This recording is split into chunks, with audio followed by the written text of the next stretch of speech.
Hi friends, ఏంటి dental clinic చూపిస్తుంది అనుకుంటున్నారా?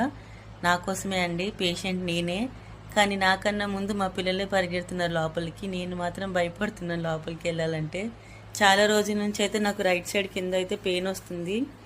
సో డాక్టర్ దగ్గర చూపిస్తే డాక్టర్ అన్నారు జ్ఞానదంతం అయితే వచ్చిందని. అదే విజ్డమ్ టీత్ అయితే వచ్చిందని చెప్పారు. సో ఆ టీత్ కరెక్ట్ అలైన్మెంట్లో రాకపోవడం మీకు తింటున్నప్పుడు పెయిన్ వస్తుందని అయితే చెప్పారు. సో మెడిసిన్స్ యూజ్ చేసాను, పెయిన్ అయితే తగ్గింది, కానీ అది ఎప్పటికైనా తీసేయడం బెటర్ అన్నారు. ఎందుకంటే నెక్స్ట్ పళ్ళు వేరే పళ్ళు ఏమైనా ఎఫెక్ట్ అయ్యే ఛాన్సెస్ ఉందని చెప్పారు.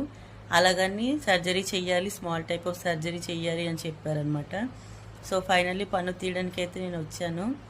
సో ఫస్ట్ అయితే ఎనస్థీషియా ఇచ్చారు. ఎనస్థీషియా ఇచ్చాక వేరే డాక్టర్ వచ్చి పన్ను అయితే తీశారనమాట. ఈ విజ్డమ్ టీత్ అనేది చూడడానికి చాలా చిన్నగా అనిపిస్తుంది ఫ్రెండ్స్, కానీ చాలా పెద్దగా ఉంటుంది.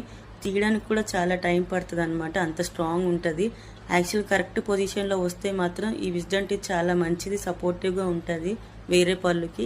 కానీ నాకు కరెక్ట్ పొజిషన్లో రాలేదు కాబట్టి తీయాల్సి వచ్చింది ఫ్రెండ్స్.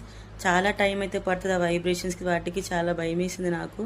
డాక్టర్ ముందే చెప్పారు ప్యానిక్ అవ్వద్దు అని, అందుకే అలా ఉండిపోయిన భయం వేసి నేనైతే. సో ఇక్కడ సర్జన్ అయితే వచ్చి చేశారు ఫ్రెండ్స్ ఇదైతే. సో మనకైతే ఇక్కడ జాయింట్ ఇక్కడ కట్ చేస్తారు, బోన్ అయితే కట్ చేసి అక్కడ పన్ను అయితే తీశారు నాకు. అక్కడ 2 స్టిచ్చెస్ అయితే పడ్డాయి ఫ్రెండ్స్ నాకు. 4 days తర్వాత మళ్ళీ ఆ స్టిచ్చెస్ తీయడానికి అయితే రమ్మన్నారు. స్టిచ్చెస్ తీసాక తెలిసింది అసలైన పెయిన్ నాకు. అసలు నరకం చూసేసాను ఆ 1 week మొత్తం. అసలు ఏం తినలేకపోయాను నేను. అసలు ఎందుకు ఈ పన్ను రావాలి, అసలు ఎందుకు తీయాలా అన్నట్టు అయిపోయింది అసలు నాకు. ఈ టీత్ అనేది 18 years అబోవ్ వాళ్ళకే వస్తుంది ఫ్రెండ్స్. ఎప్పుడైనా రావచ్చు, రాకపోవచ్చు కూడా. నాకైతే 5,000 అయింది ఫ్రెండ్స్ తీయడానికి. ఇక్కడ మా హస్బెండ్ నన్ను ఏడిపిస్తున్నారు జ్ఞానం లేదు అని. సో టీత్ విషయంలో కొంచెం జాగ్రత్తగా ఉండండి ఫ్రెండ్స్. బాయ్.